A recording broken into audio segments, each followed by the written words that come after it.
दोस्तों अक्सर रात को सोते वक्त अगर कोई इंसान खर्राटे लेकर सोता है तो इस बात के बहुत ज्यादा चांसेस होते हैं कि उस इंसान को सपने बहुत कम आते होंगे। ऐसा क्यों? एक सिंपल तरीके से समझो। जब कोई इंसान रात को सोता है तब वह इन दोनों में से किसी एक अवस्था में चला जाता है।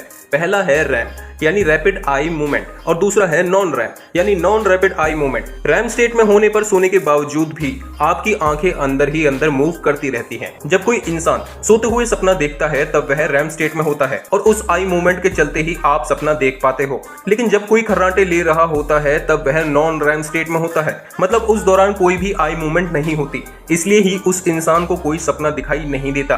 अब अगर अगली बार आपके बगल में सोते हुए कोई खर्राटे लेता है तो तुरंत समझ जाना कि वह कोई सपना नहीं देख रहा।